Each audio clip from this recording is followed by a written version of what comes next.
So this is the first edition, part A of the KhoodeelaarTV television channel, being broadcast on the internet. This is timed at 09:25 hours GMT, which is 9:25 a.m. on Saturday, the 24th of April 2021. Now this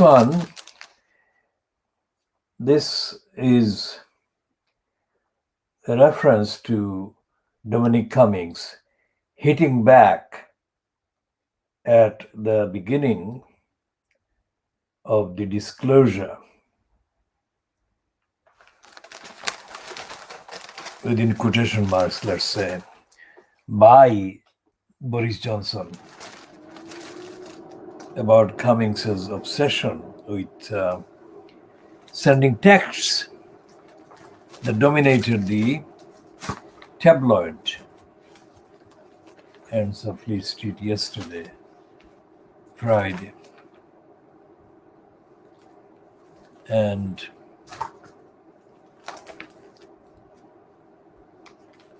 The Guardian is not showing any recognition of the irony in all of that. And none of the other papers in Fleet Street is doing the same either. And the Financial Times says Cummings lashes out at Johnson.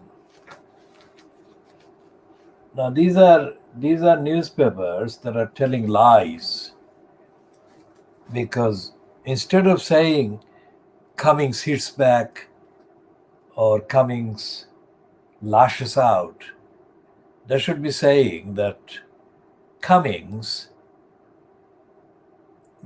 gives away the game. The game being the cabal that is in post at number 10 Downing Street, and the cabal that is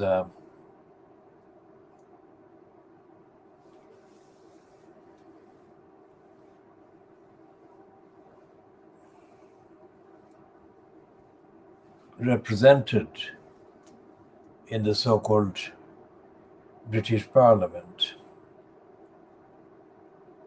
The entirety of the narrative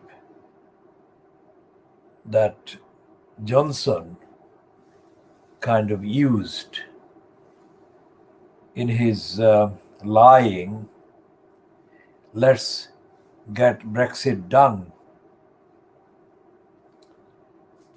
kind of adventure, was based on lies. Because when Cummings was first spotted as breaking the lockdown rules that had been imposed with his tenure still intact at number 10 Downing Street, as the all-powerful advisor cum controller of Boris Johnson, there was no hint in the papers that Cummings and Johnson were actually lying. I mean, this headline in the Financial Times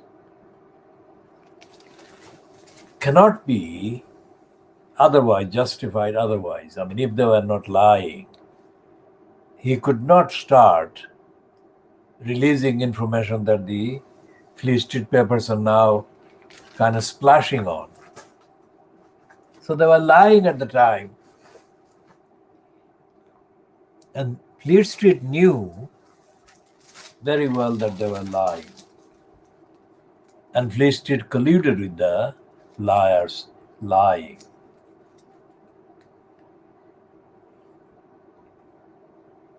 So what is it a symbol of or symptomatic of? Because In a tweet this morning, a former employee at the Daily Borisgraph, which is also known as the Daily Telegraph, says that he had worked for 12 years at the Borisgraph along with Boris Johnson. And he worked out on the first day of meeting him. Peter Walker says that on the first day of his meeting with Boris Johnson at the Daily Borisgraph, not known as the Daily Borisgraph at that time, of course, he worked out that Boris Johnson was a liar. Now the question for Peter Walker,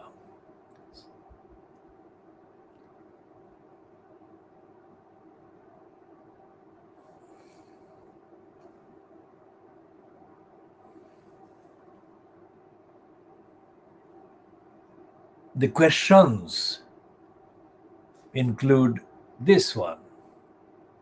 Where are the details of that day's kind of exchanges, observations, etc., that Walker made about Johnson on that day, first day? Because Walker is no longer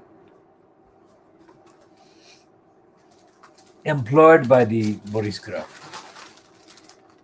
He's employed, or he writes for the New European, and he makes very thin, very short and very brief asides, all intended to show that Johnson is a liar. But Walker doesn't actually give chapter and verse, which is what we want to see. And the reason why Walker doesn't do that, that is to say, go into details of the evidence on which he must be basing his critical asides and condemnations of Boris Johnson, because those things have had impacts now. If Walker worked out on the first day that Boris Johnson was a liar, I mean, the questions include this one. How was it that he, Walker that is, continued to work with the liar for 12 years? I mean, why? What compulsion was there? And any newspaper, whatever the moral position, editorial line, any newspaper receives literally hundreds, if not more, communications every single day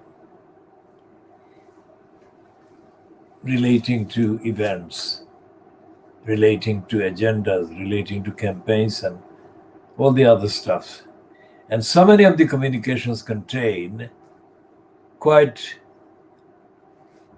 contemporary, topical kind of materials and contents that have impacts on the lives of the ordinary people in society.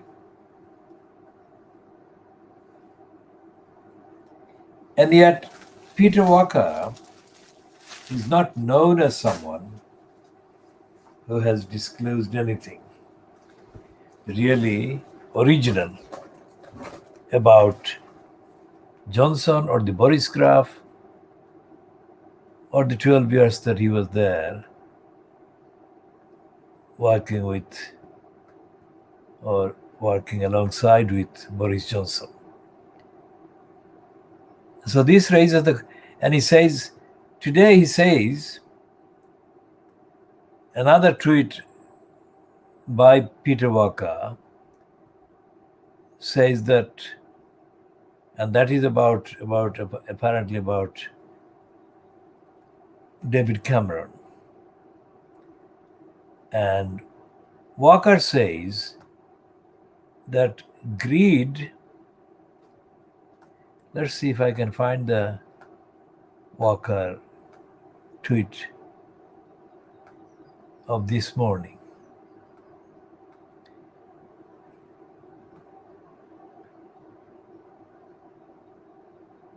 Okay, it's not Peter Walker. I have to make a correction. It's Tim Walker. It's not Peter Walker, it's Tim Walker. And our question to him about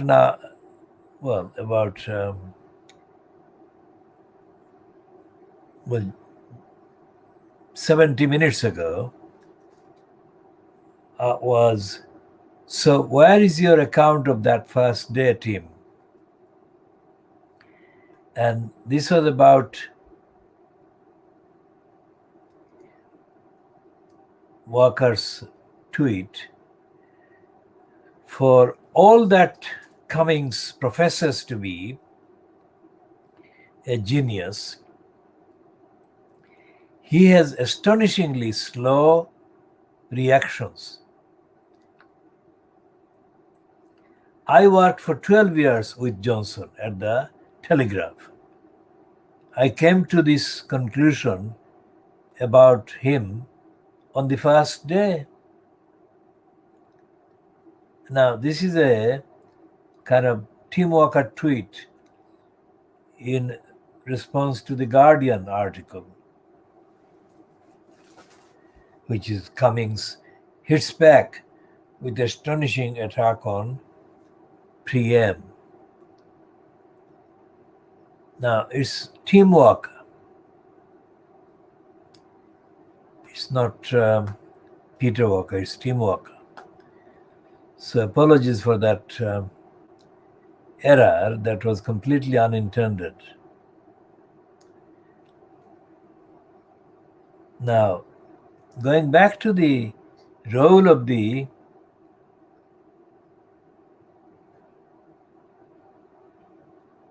New European,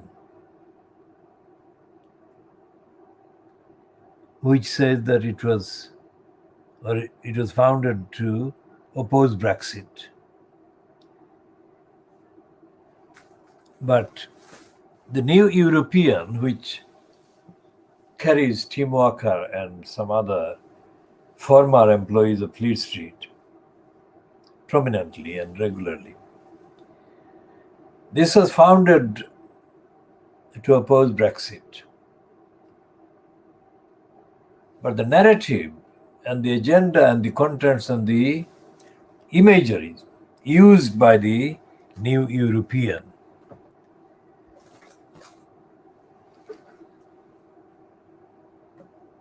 the normal ones, that is, are absolutely the same as the counterparts used by the Brexiteers themselves. The New European is a racist platform, and it doesn't recognize the world, despite the fact that it is supposed to be about recognizing the European Union and how brilliant that was. But essentially, the New European is written by racists, Little Englander morons, and very ignorant people who fail to make a dent on the Brexiteers. And Tim Walker is a typical example of the New European writers and thinkers.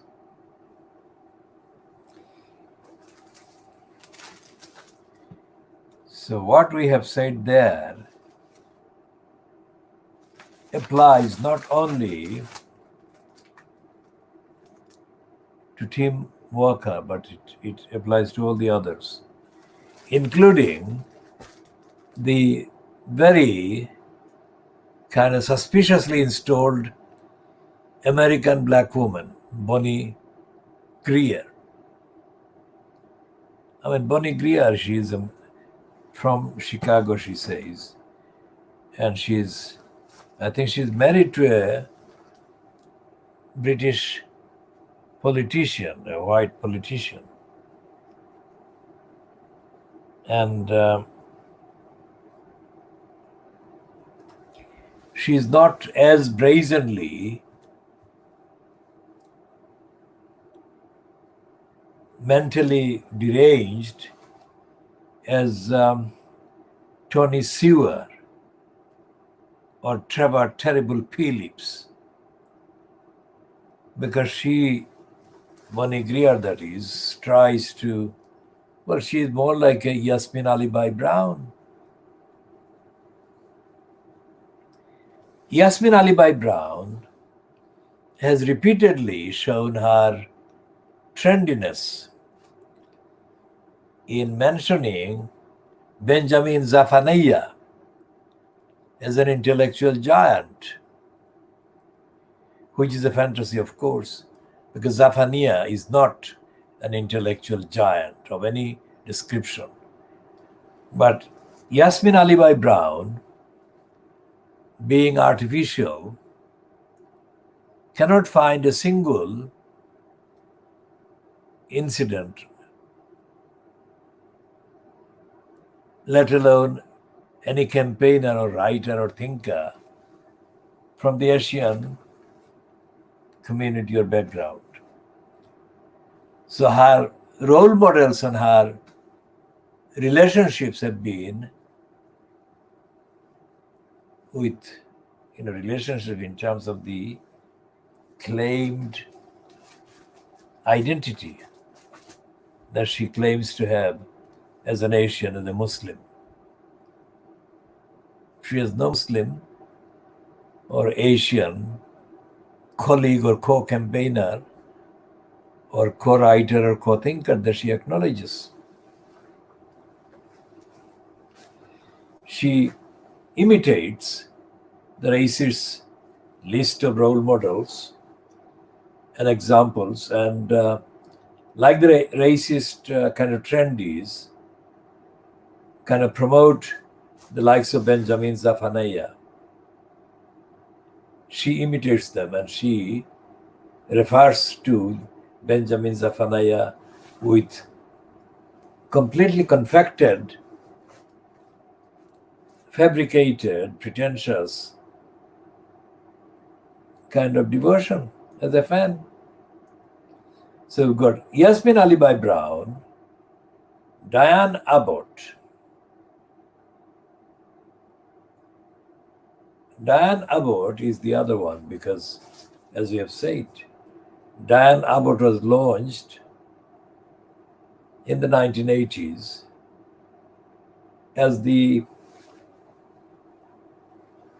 black female, that is African origin or African descended through Jamaica, black female member of the Labour Party, who would be installed as the role model for the rest of the black community, perceived black community in the electoral political context of Britain. But what then happened was that, apart from the list of 4 black sectionists that the Labour Party actually got elected at the election concerned, which is 1987 election, the first time that Diane Abbott, Paul Boateng, Barney Grant, and Keith Sleeze Vaz got in as Labour Party MPs. Their getting in was celebrated by the racists in the Labour Party and in Fleet Street as a landmark event.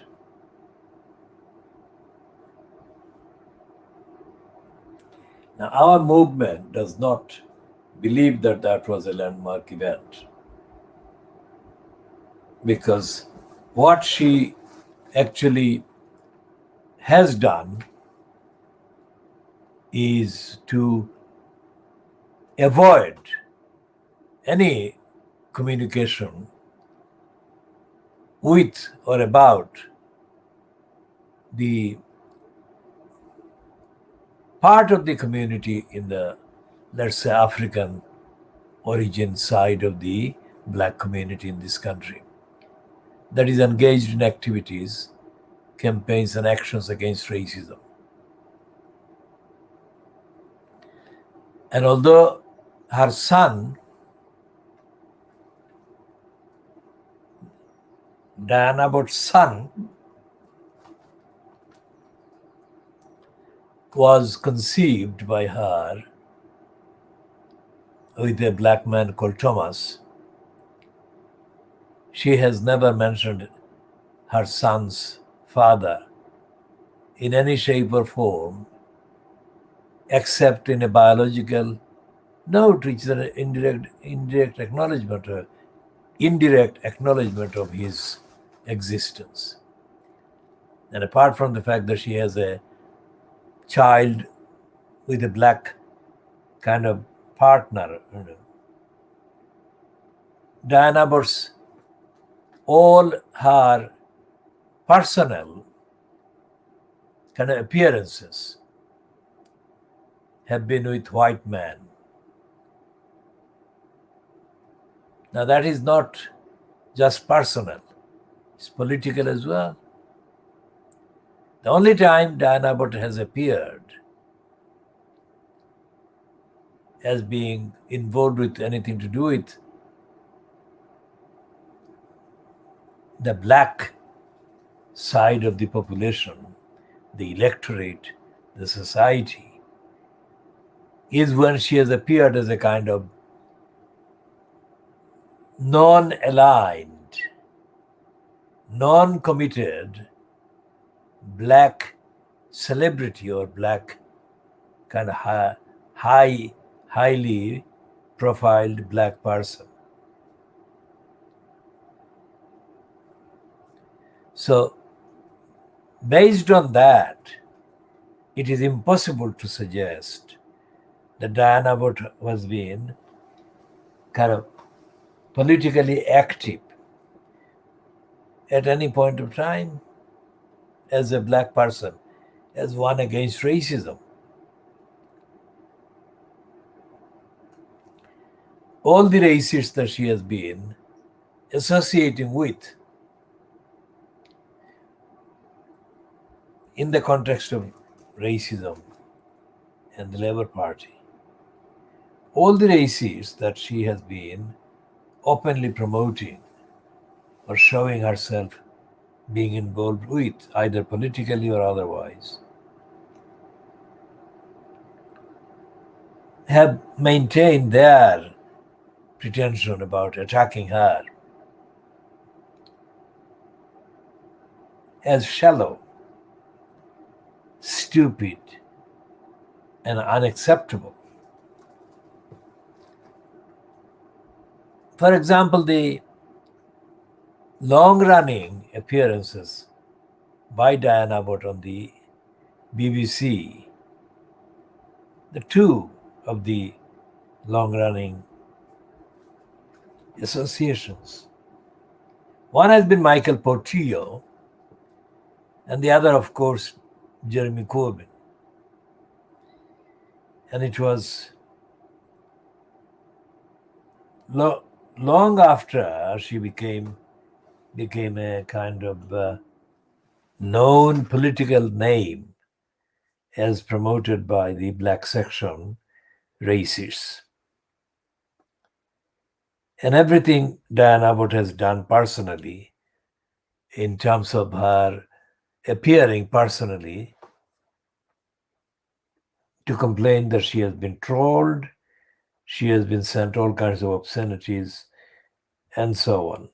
We cannot comment on those because the disclosure by Abbott about being trolled and abused as a black person, these happened again without any involvement of the black community with her.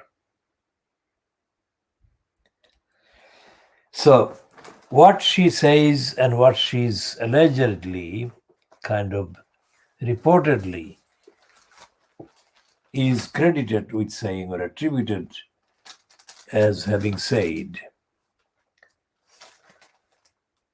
do not reflect the experiences of black people of whatever background at all.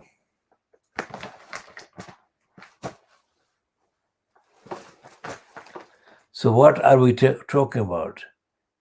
We're talking about the readiness on the part of Lee Street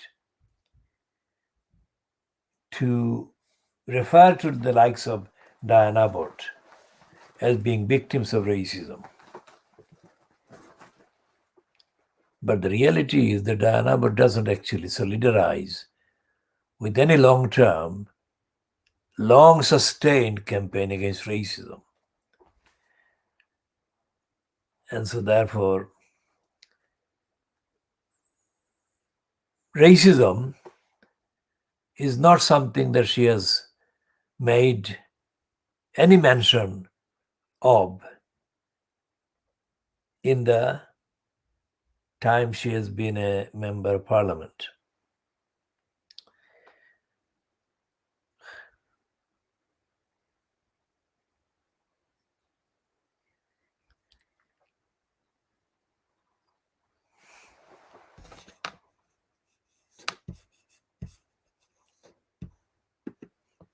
So what we are talking about is that the media portrayal of Diane Abbott is completely dishonest. Even those portrayals that are supposed to be countering the usual portrayal of Diane Abbott in a racist way. Now, nobody has stopped Diane Abbott since she became an MP in the 1980s from taking on racism and racists by recognizing the ongoing campaigns by many black people in various fields of society. That is to say, nobody has stopped her from recognizing black campaigners and black activists and black kind of advocates of rights. And Diane Abbott has not extended her support to any of the original campaigns against racism. So going back to 1980s, early 1980s, when I was one of the organizers, the founders of the Black Media Workers Association, BMWA. And it was in that campaign that the likes of Marina Salandi Brown were able to be introduced to the media. And many of the likes of Marina Salandi Brown got their introduction from the Black Media Workers Association and got themselves a little job. And they forgot all about the commitments against racism in the media that they were very eager to subscribe to at the beginning of the foundation of the Black Media Workers Association. Once the likes of Marina Salandi Brown got installed within the BBC, They dishonestly considered that they could forget the much repeated claims of racism against the BBC. And so Marina Salandi Brown did that. And so I communicated to her that she was in the wrong for doing what she was doing.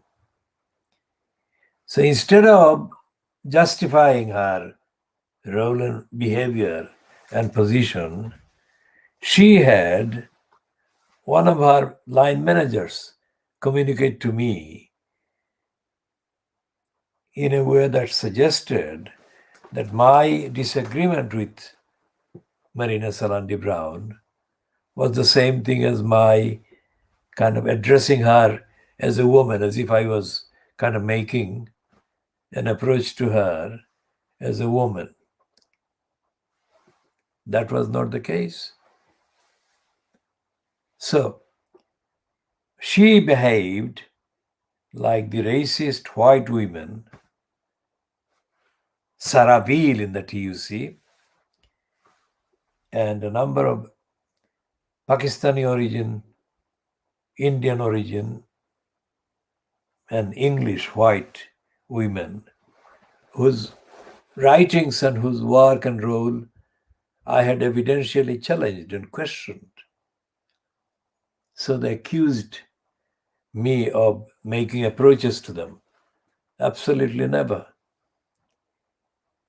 So this kind of dishonesty and corruption and criminal behavior by the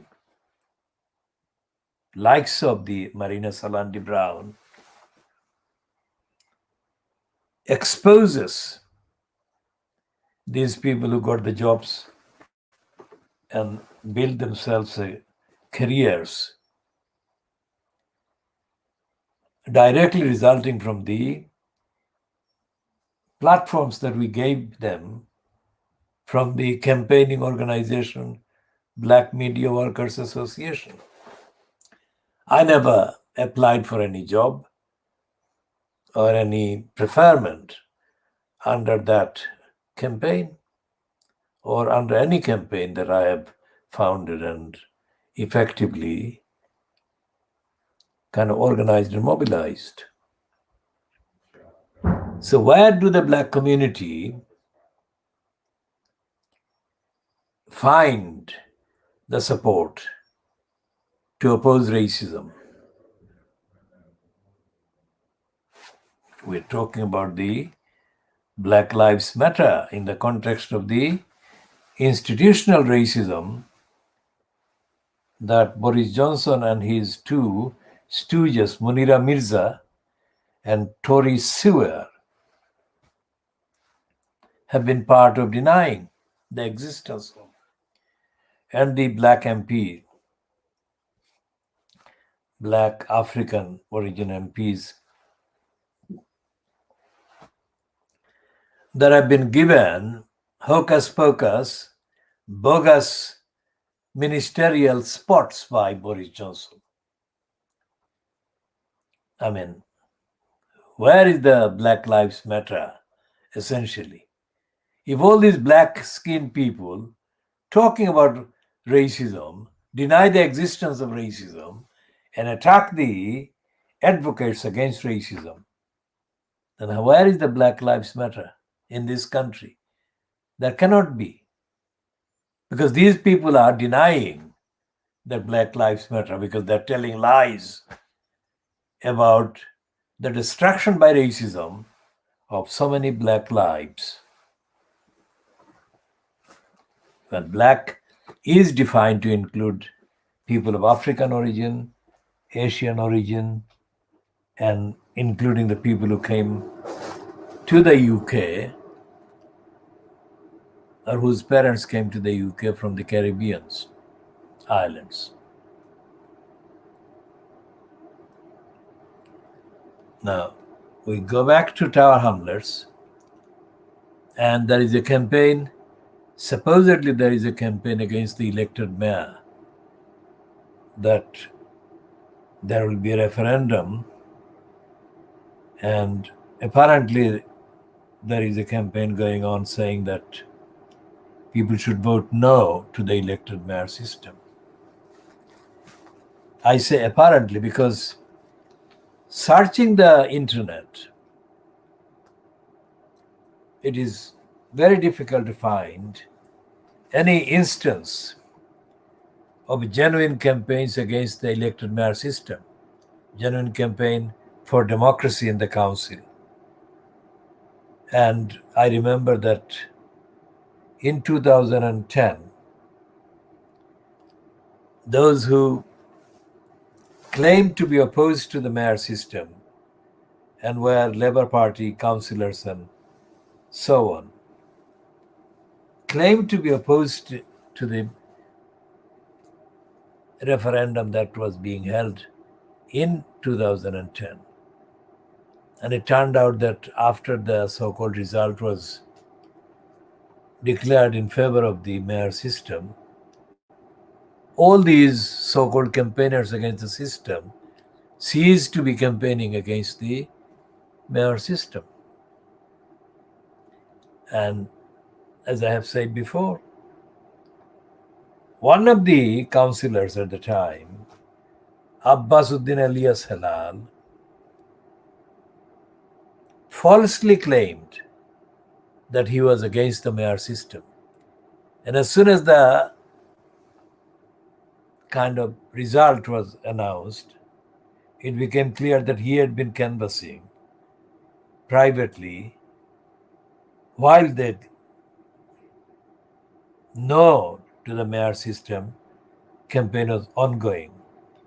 He was campaigning privately among Labour Party members, asking them to vote for him as a potential candidate for the mayor on behalf of the Labour Party.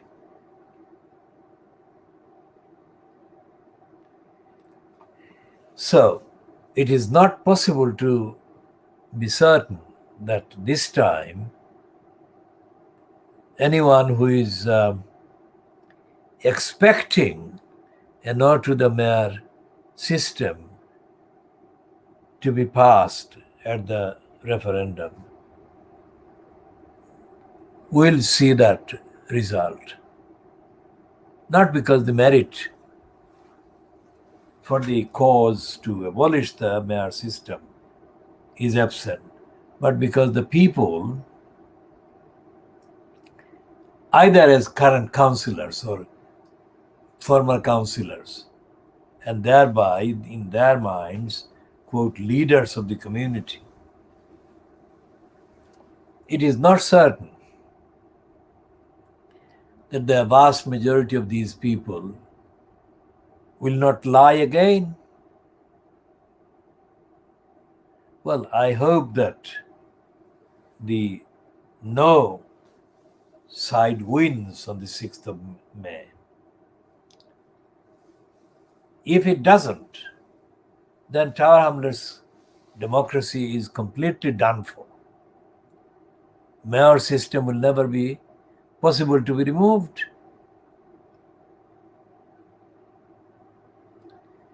And why I am saying this is because of this dishonesty that was perpetrated in 2010. And that dishonesty was responsible for the whole community in Tower Hamlets, whole electorate, white, black, whatever, being lumbered with this corrupt post and the corrupt post holder.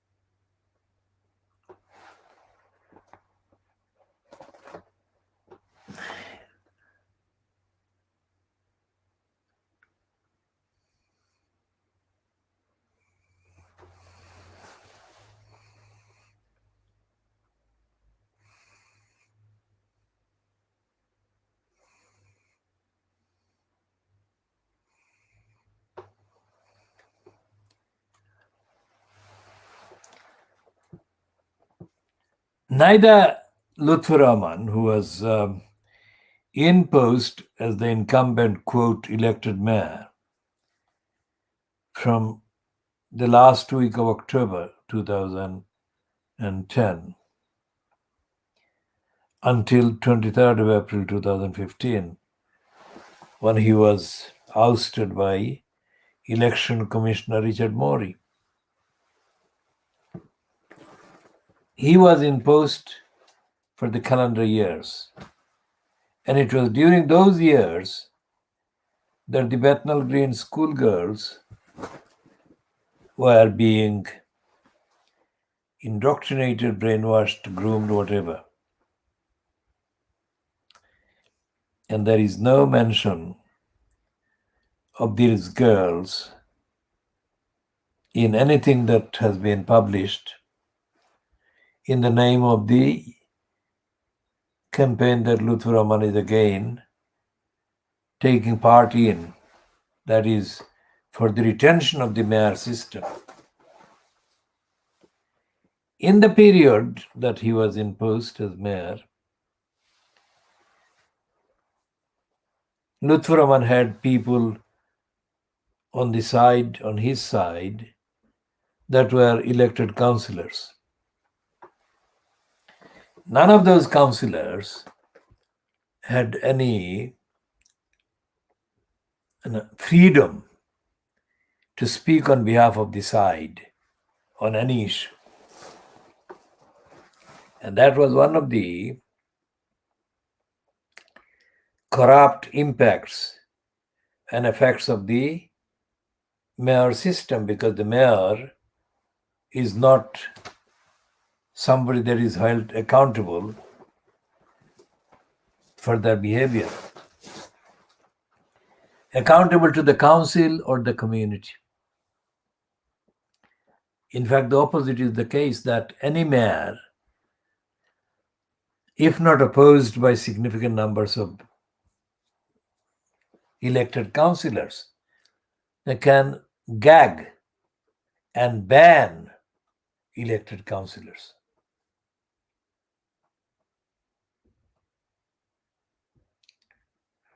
And what has happened is that the mayor system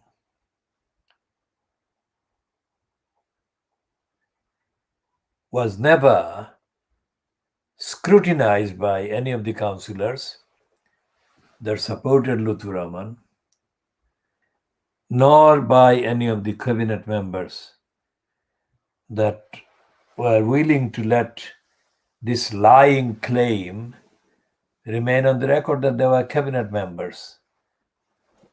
They were in posts in the bogus cabinet, but they never had any cabinet autonomy and independence, even on this kind of crisis that the council faced, in addition to the coronavirus and in addition to any of the comparable kind of issues.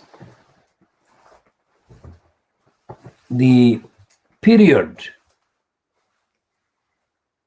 over which these children were being brainwashed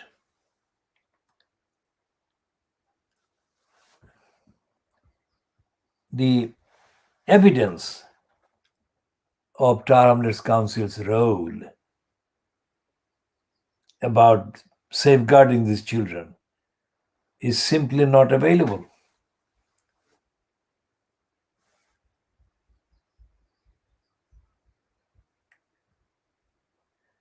And the kind of repeat performance by the side or the numbers of people that are supporting the mayor system with Lutfur Rahman, they have got absolutely nothing on the record, public record, that says that they even understand the existence of these children.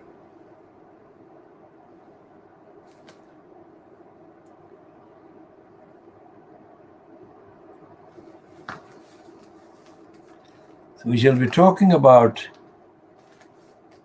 this Dominic Cummings, Boris Johnson, etc.